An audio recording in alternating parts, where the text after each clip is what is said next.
இன்றைக்கி வீடியோவில் cauliflower gravy எப்படி செய்யறதுன்னு பார்க்க போகிறோம். ஃபஸ்ட்டு காலிஃப்ளவரை சின்ன சின்ன ஃப்ளாரட்ஸாக கட் பண்ணி எடுத்துக்கோங்க. ஒரு பாத்திரத்தில் தண்ணி எடுத்துக்கிட்டு 1/2 டீஸ்பூன் உப்பு, 1/2 டீஸ்பூன் மஞ்சத்தூள், நம்ம கட் பண்ணி பீசஸாக வச்சுருக்க காலிஃப்ளவரை அதில் ஆட் பண்ணி 2 மினிட்ஸ் கொதிக்க விடுங்க. 2 மினிட்ஸ்க்கு அப்புறம் நல்லா வடிகட்டிட்டு அதை ஓரமாக எடுத்து வச்சுருங்க. அடுத்து கிரேவிக்கு தேவையான மசாலாவை அரைச்சிக்கலாம். ஒரு மிக்ஸி ஜாரில் 10 பூண்டு, 2 சின்ன துண்டு இஞ்சி, ஒரு பச்சை மிளகாய், கொஞ்சம் கொத்தமல்லி, கொஞ்சம் புதினா, ஒரு பெரிய தக்காளி கட் பண்ணி ஆட் பண்ணிக்கோங்க. 2 ஸ்பூன் கடலை மாவு. இது எல்லாத்தையும் ஃபைன் பேஸ்ட்டாக அரைச்சி எடுத்துக்கோங்க.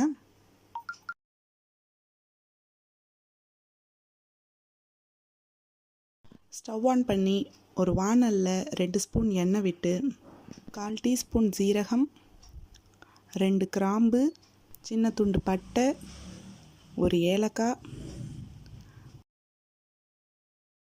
ஒரு பிரிஞ்சி இலை, கொஞ்சம் கருவேப்பிலை போட்டு தாளிச்சுக்கோங்க. பொடியாக கட் பண்ண 2 பெரிய சைஸ் வெங்காயம் ஆட் பண்ணி வதக்கிக்கோங்க.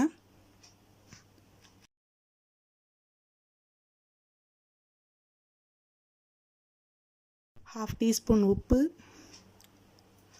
1 ஸ்பூன் மிளகாய்த்தூள், ½ டீஸ்பூன் கரம் மசாலா,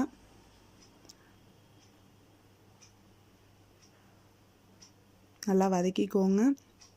வதங்கினதுக்கப்புறம் நம்ம அரைச்சி வச்சுருக்க பேஸ்ட்டை அதில் ஆட் பண்ணிக்கோங்க. 1/2 கப் தண்ணி ஆட் பண்ணி 10 மினிட்ஸ் நல்லா கொதிக்க விடுங்க. 10 மினிட்ஸ்க்கு அப்புறம் நம்ம வேக வச்சு வச்சுருக்க காலிஃப்ளவரை ஆட் பண்ணிக்கோங்க. இந்த ஸ்டேஜில் 3 ஸ்பூன் தயிர் ஆட் பண்ணிக்கோங்க. 2 மினிட்ஸ் கொதிக்க விடுங்க.